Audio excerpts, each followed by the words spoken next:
pupunta ng Amerika? Ang buong pamilya ni Sir Nicolas. Alis sila ngayon. Ano? Love you, Ma. See you. Sorry, Sarah. Mas mautak ako sa'yo. Kaya panalo pa rin ako. Diyan ba si Vanessa? Bakit naman kanya tatawagan? Alam naman niya na noon pa suklam na suklam ka sa kanya. Ang tanong is, bakit niya hinahanap dito si Vanessa? Oh, andito ka pa? Nakaalis na sila, Nicolas. Nakasakay ka na raw sa van. Si Vanessa ang kasama ni Nicolas. Ito.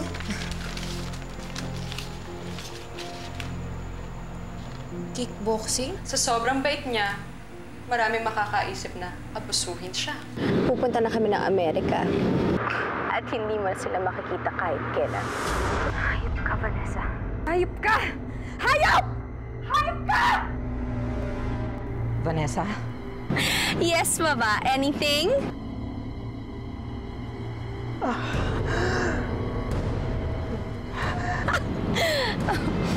Mama! Mama!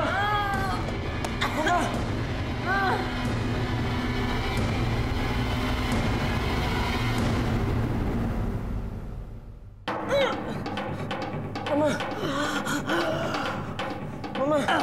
Mama!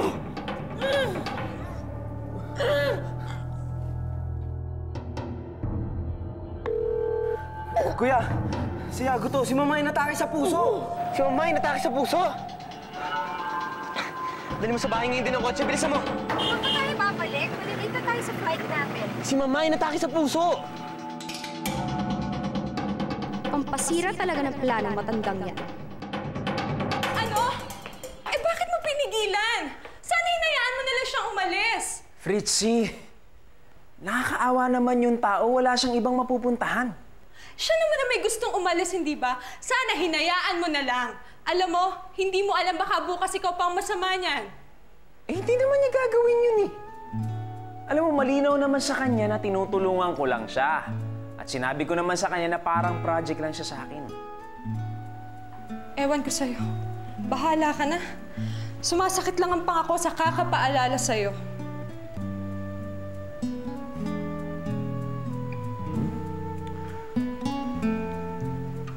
Alam ko namang maiintindihan mo ako eh. Ewan ko sa'yo.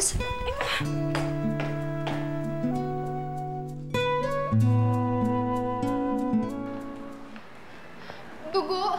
Kailangan mo ng dugo ng kapatid ko? Oo, kailangan naka-standby na ito bago simulan ng operasyon. At para kung sakaling salinan siya ng dugo, ay nakahanda na. Kinuha na rin namin siya ng blood type, pero wala ang blood bank ng katulad ng dugo ng kapatid mo. Madalang kasi ganitong klase ng dugo eh. Bakit, Doc? Ano ba ang blood type ng dugo ng anak ko? Kahit po negative. Kaya nga ako lumapit sa inyo dahil usually, sa kapatid, sa nanay o tatay ng pasyente lang makukuha ang ganitong klase ng dugo. Sige po, Dok. Magpapatest po kami ng nanay ko. Baka po, isa po sa amin ay pwede magbigay ng dugo kay Kokay. O sige, pumunta na kayo ngayon ng laboratory para matest ang mga dugo ninyo. Pakisamahan na lang sila, ha?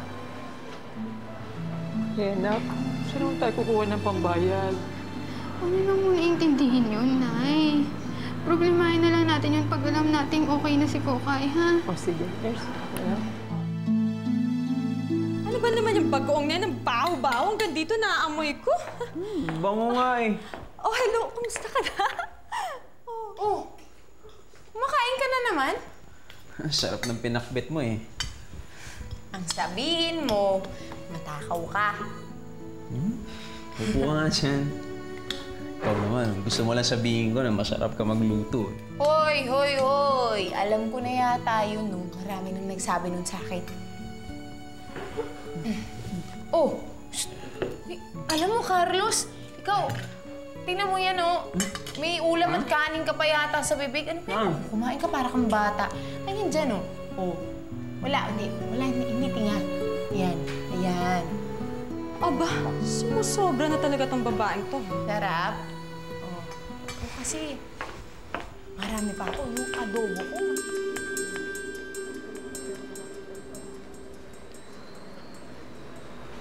Sorry po, pero wala pong katig ng dugo sa inyong dalawang pasyente. Pwede ba yun? Ako nanay nun. Baka po sa tatay niyo siya nagmana ng dugo. Nandyan po ba yung tatay ng pasyente? Ay naku, matagal ko hindi nakikita yung walang yang yun. Teka, Miss, sigurado ka ba? Baka naman nagkakamali ka. Baka magka-type kami ng dugo ng kapatid ko. Hindi po eh. Bira ho talaga ang type O negative.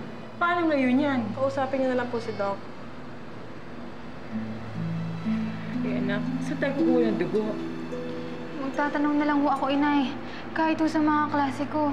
O sige anak, balik ka kagad ka rin ha. Alam mo, pwede din ako gumawa ng kare-kare. Carlos, nag-text sa akin yung kliyente mong Chinese. Tawagan mo raw siya. Ganon? Diba? Excuse me,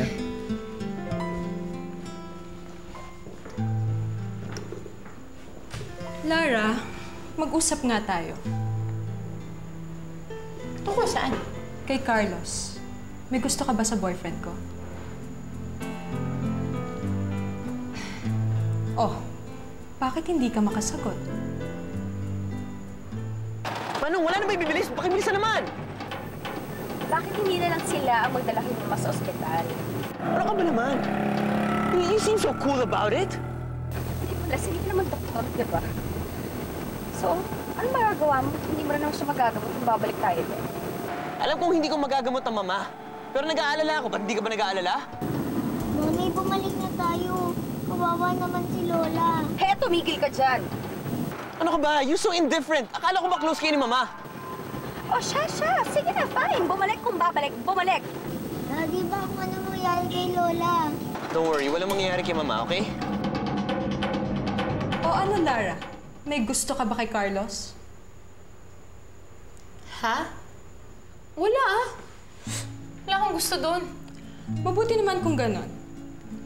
Kasi nakakaawa ka lang kung aasa ka sa wala. Huwag kang mag-alala. Alam ko naman yun.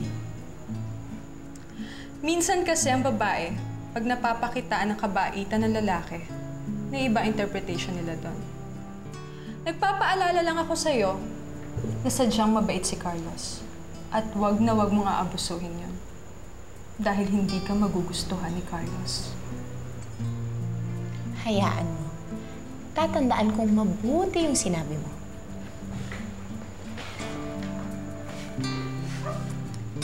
Ay, siya nga pala. Salamat sa paalala, ha?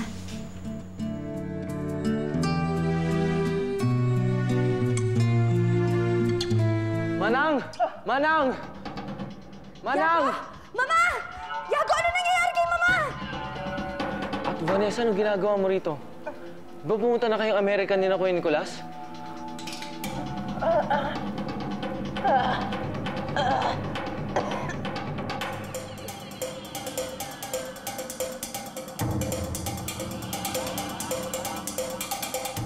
Type B negative ako. Hindi ako pwede mag-donate sa kapatid mo. May kilala ka bang may ganong klase ng dugo? Yan lang kasi yung pwedeng isalin kay Kokay eh. Sino ba may ganong dugo? Ang alam ko kasi bihira yung ganong klase ng dugo. Ayun nga rin sabi sa akin sa ospital eh. Wala daw silang ganong klase ng dugo. Hindi naman. Tulungan mo ko, please. Hindi kasi pwedeng operahan si Kokay hanggat wala kami nakukuhan dugo. Kung umiyak, tutulungan kita maghanap. Magtanong tayo sa mga katrabaho natin. O kaya, mag-text brigade tayo sa mga kakilala natin. Nakakatulong yan. Alam mo, ba't di ko naisip yan? Ay, si Arnold kaya? Ay, kaya lang nababalita, nagda-drugs daw yun eh. Ano ka ba kung makabiro kayo? Si Mang Berto. Kaya lang, palaging lasing yun eh, hindi pwede. Alay! Sa kape, puro kakalokohan. Ay! Si Nicole! Si Nicole! Kaya lang anemic daw pala siya. Hindi pwede. Ano? Sino? Mag-isip ka naman. Ako na lang nag-iisip dito eh. Wala nga akong maisip eh. Kung may naisip ako eh, natanong na kita ngayon. Minsan kasi ang babae, pag napapakitaan ng kabaitan ng lalaki, may iba interpretation nila doon. Nagpapaalala lang ako sa'yo na sadyang mabait si Carlos. At wag na wag mo nga abusuhin yun. Dahil hindi ka magugustuhan ni Carlos. Simula ngayon ay iiwasan ko ng maging malapit kay Carlos. Baka nga mamaya mahulog ang loob ko sa kabaitan niya. Tapos sa huli, ako naman ang masasaktan. Hindi na ako lalapit sa kanya at pag siya naman ang lumapit, iiwasan ko siya.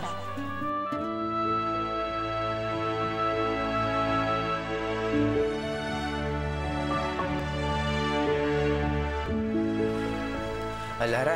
Ay! Nawawala yung isang botones itong polo shirt ko. Pakiayos naman to.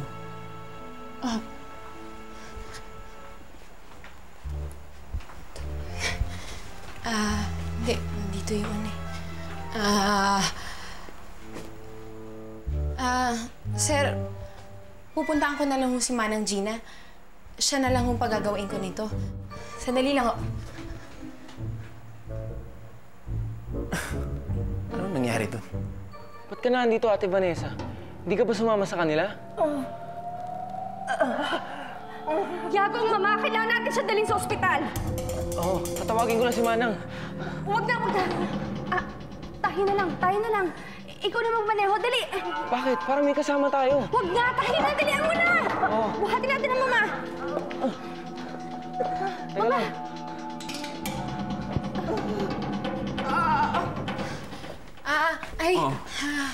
Carlos, wala si Manang Gina, hindi ko mahanap eh.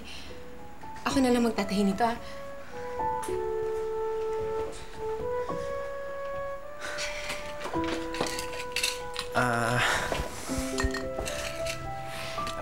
Lara, bakit ka umiiwas? Wala naman akong putok, di ba?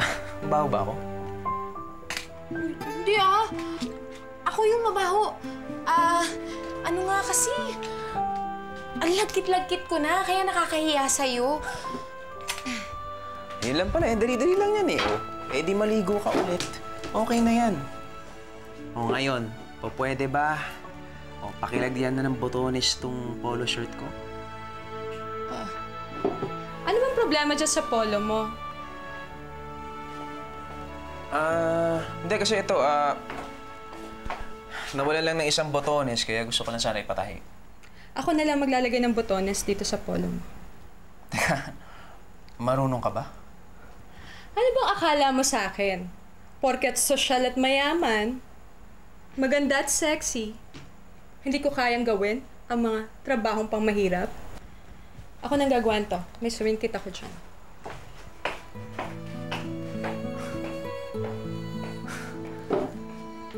Alam mo, kahit papano, ang swerte ko pa rin kay Fritzy, no?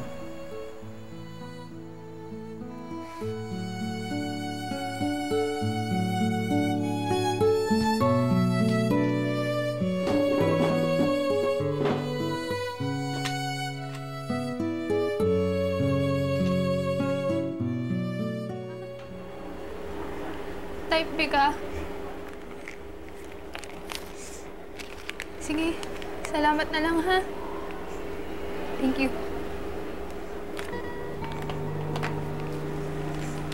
Ano Karen, may nahanap ka ba? Wala nga eh. Ni isa sa mga to, walang type O, negative. Kahit yung mga tinext ko rin eh, walang may ganung dugo. Kakaiba naman kasi yung dugo ng kapatid mo eh. Ang hirap hanapin. Ang gagawin natin, Dindi? Kanina ba tayo naghahanap ng donor, ah? Hindi ko rin alam, Karen.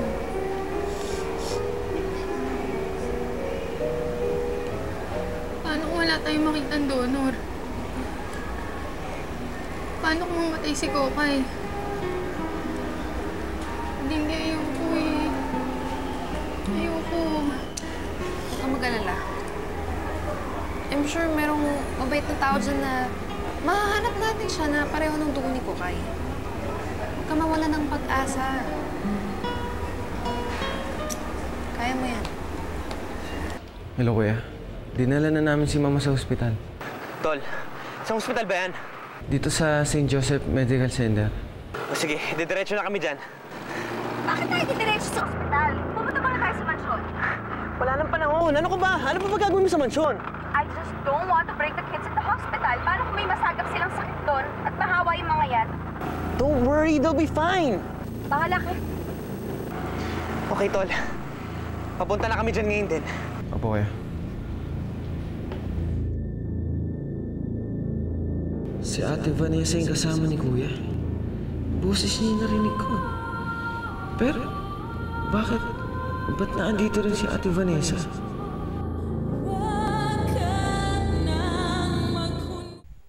Aalis na ako dito. Hindi na ako makakapagtimpi pa sa Fritzy na yan. Baka mamaya ano lang magawa ko sa kanya. Nakakaya naman kay Carlos. Mabuti rin hindi na ako magpaalam kay Carlos.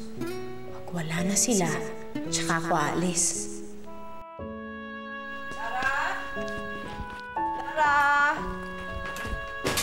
Lara! Lang!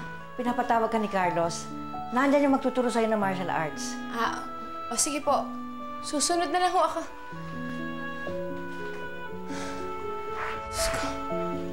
Ay, butik na yun. Paano na to ngayon? Hindi na ako makakaalis dito. Bahala na nga. Magandang diamond yan, Margie. Magkano mo naman gustong isang lato sa akin, Betty? Magkano ba ang kaya mo? 100,000. Gawin mo na kayang 150,000. Total naman, kukunin ko naman kaagad sa iyan eh. Tutubusin ko kaagad sa iyan, huwag kang mag-alala. Sige, 150. Good. Okay.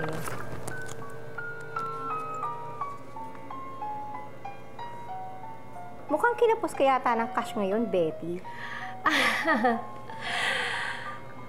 Nangungutang kasi sa akin si Sofia. Kailangan niya. Kaya paihiram ko na muna yung perang yan sa kanya. Ang bait mo naman sa kaibigan. Ay, kilala mo naman ako. Mabait talaga akong kaibigan, di ba? Lalo na sa mga nangangailangan ng pera. Talaga? O, sige. Lalakad na ako. O, sige, Margie. Thank you. Ay, teka muna, Margie. Before I forget, sana naman wag mo nang ipaalam sa ibang tao na nagsanla ako sa'yo, ha? Kasi alam mo naman, baka isipin nila na nangangailangan ako ng pera, nakapos ako, di ba na naghihirap na ako? Parang hindi naman yata maganda yun. Ang sa akin lang naman, gusto ko lang naman tumulong sa kaibigan. That's all. Okay. Oo naman. My lips are sealed. Thank you. All right. Bye, Margie. Take care. Thank you. 150. Cheap. Excuse me, Techi. You're Techi, right? Yes? I'm Leandro, a friend of Vanessa. Vanessa Cayetano. Ah, yes. I remember Leandro. Hi. Hi. Bakit? I'm looking for Vanessa. Have you seen her lately? Hindi eh. Matagal na akong hindi nakikita si Vanessa eh. I think it's been 2 to 3 months since our last fashion show. After that, di ko na siya nakita. Okay. Thank you, Techi. Alright. Excuse, ah. Hindi kaya nasa mansyon na si Vanessa? Baka bumalik na siya kay Nicolas.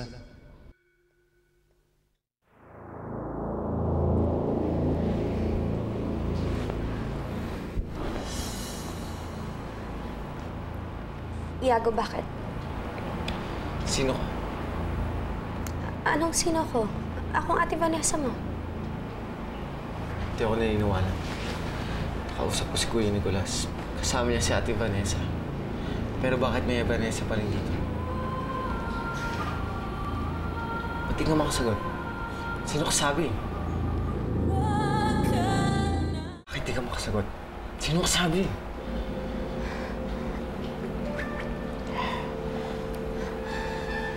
Iago. Ma? Mama?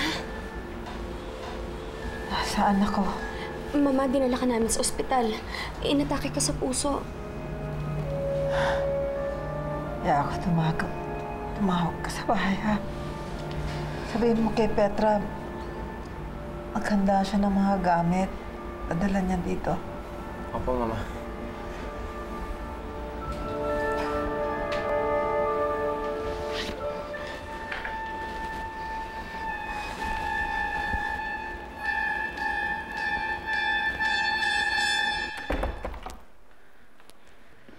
Totoo ba? Totoo ba, Betty? Totoo ba na ikaw ang nagkakalat na nangungutang ako sa'yo? Naku, napakadaldal talaga ng Margie na yan. Sinabi ko sa kanya, huwag niya ipagkalat. Sagutin mo yung tanong ko. Sofia, oo nga, ako nga nagsabi sa kanya. Pero sa totoo lang, di ba ako naman talaga yung nangangailangan ng pera? Bakit ako sinangkalan mo? Mukha ba akong sangkalan? Sofia, what are friends for? Di ba, magkaibigan naman tayo, best friend, di ba? Paano yan? Sino pa ba magdadamayan kundi tayong dalawa? Sige na, huwag ka nang magalit. Kung hindi lang ako sweet, kinalbo na kita. Sofia, ano ka pa naman? Lagot sa akin ang Margie yan. Bruhang mo. Sorry, Ako nga, ulitin na. I love you. I love you. Best friend. Lagot sa atin si Margie. Talaga, bruhang yun? Sumusa? Ano? Seryago? Nasa ospital si Ma'am Anatela? Opo, gagawin ko po.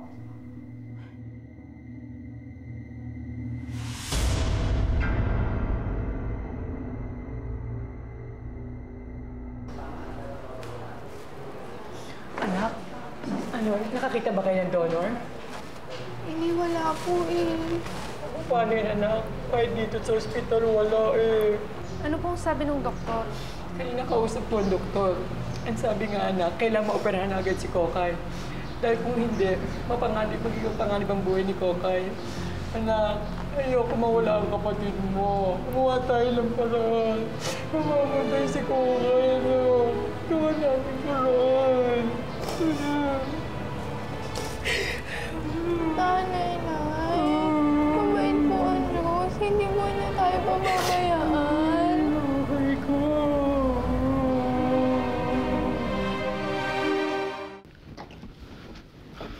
Sino ang kailangan nila? Nandiyan ba si Vanessa? Wala po. Nagpunta po sila sa ospital. Alam mo kung ano ospital sila nagpunta? St. Joseph Medical Hospital. Sige, salamat. Sir! Sino ba kayo? Ano ang pangalan nyo?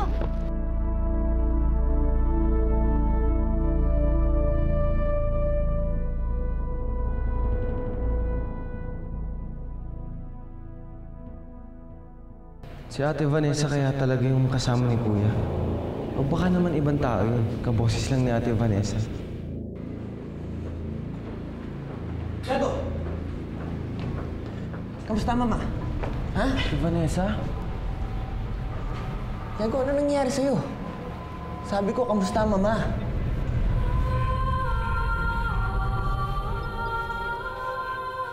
Diyos ko, nakakahalata na yata si Yago. Ano na ngayon ang gagawin ko? Kailangan makausap ko si Yago.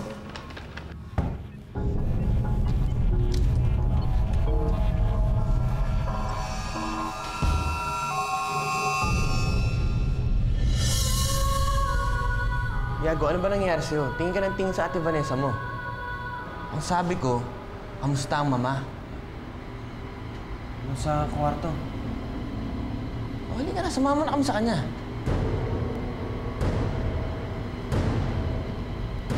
Ano ba nangyari sa'yo, Yago? Tingin ka ng tingin sa Ate Vanessa mo.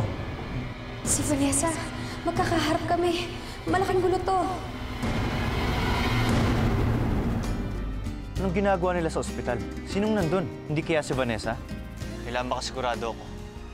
Ayaw mo ba ang kulay ng coat na binigay ko sa'yo? Masyado kasing mainit dito sa Pilipinas, kaya hindi ko na lang muna sinuot. Kaya nga, Singsing, ang binigay ko sa'yo, hindi coat. Hayop ka, Vanessa. Hindi mo ako mauulol.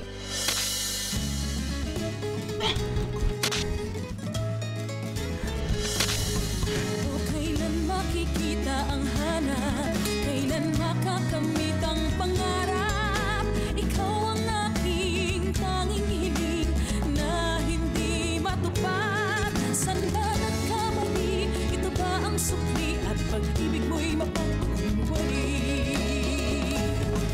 O kailan makikita ang hanap? Kailan makakamit ang pangarap? Ikaw ang aking tanging hiling na hindi matupad. Saan ba nagkamali?